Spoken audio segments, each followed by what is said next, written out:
వేదిక మీద ఉన్నటువంటి దైవజనులకు, కూడి వచ్చిన క్రైస్తవ సహోదరులందరికీ కూడా క్రీస్తు పేరిట నా శుభ అభివందనాలండి.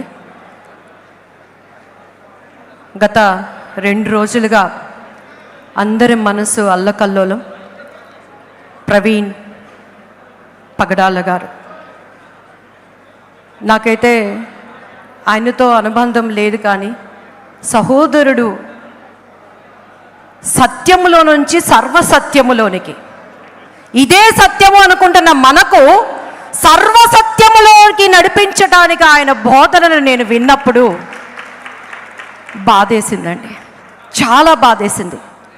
ఒకప్పుడు స్టెఫెన్ని రాళ్లతో కొట్టి చంపుతున్నప్పుడు రక్తసికమైన బట్టలు తీసుకెళ్ళి ఆ రోజు ఆ గవర్నర్ దగ్గర, ఇదిగో ఈయన దేవుడు అని ప్రకటిస్తున్న వాళ్ళని మేము చంపేశాము అని సౌలు పౌలుగా మార్చబడినట్లు ఈరోజు ప్రవీణ్ పగడాల గారు చేసినటువంటి ఆ యొక్క క్రీస్తులో పోరాటం తప్పకుండా అందరి హృదయాలను బద్దలు కొడుతూ మనస్ఫూర్తిగా నేను విశ్వసిస్తున్నానండి.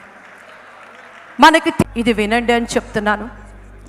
ఒక్కటేనండి, మీడియా ముఖంగా వేదిక మీద ఉన్న దైవజనులందరికీ నేను శిరస్సు వంచి కోరుకునేది ఏంటంటే, 2 చేతులు కలిస్తేనే చప్పట్లు. పౌలు గారు చెప్తున్నటువంటి మంచి మాట, సిలువ వేయబడిన క్రీస్తును, పునరుత్థానుడైన క్రీస్తును, రారాజుగా రానై ఉన్న క్రీస్తును మాత్రమే ప్రకటిస్తున్నాము. తర్కాలు మనం కాదండి. మనము పోరాడుతున్నది మనుష్యులతో కాదు, వాయుమండల అధిపతులతో, దురాత్మ శక్తులతో. కాబట్టి ఒక్కటే, క్రైస్తవుడా, సైనికుడా,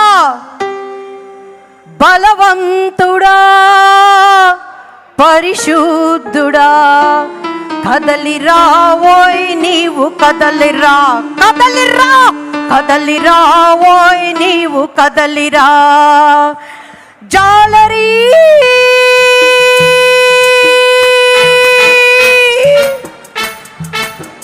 మనుషుల పట్టు జాలరీ,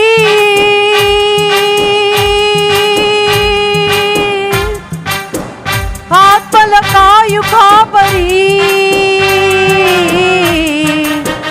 అమృతమందించే ఆచారి, యేసుకై జీవించే పూజారి, యేసుకై జీవించిన ప్రవీణయ్యా, యేసుకై జీవించిన ప్రవీణయ్యా, యేసుకై జీవించే దివ్యవాణి, యేసుకై జీవించే మీరందరూ.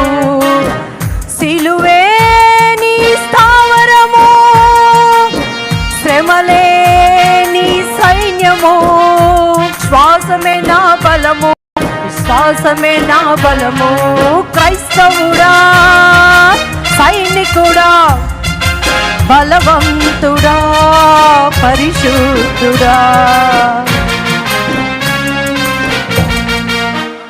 నా మటుకైతే బ్రతుకుట క్రీస్తే, చావైతే లాభం అనే విధముగా దీనిని మనందరం కూడా ఒక ఎగ్జాంపుల్గా తీసుకొని, దేవుడు చెప్పిన మంచి మాట, ఎక్కడికి వెళ్ళినా ఇద్దరుగా వెళ్ళండి అని, అపోహలకు అనుమానాలకు మనం చాటు ఇవ్వకుండా దేవుడు ఈ కుటుంబానికి ఆదరణ కలిగించాలని, అనేక మంది ప్రవీణ్ పగడాల గారు లేవాలని మనస్ఫూర్తిగా కోరుకుంటున్నాను.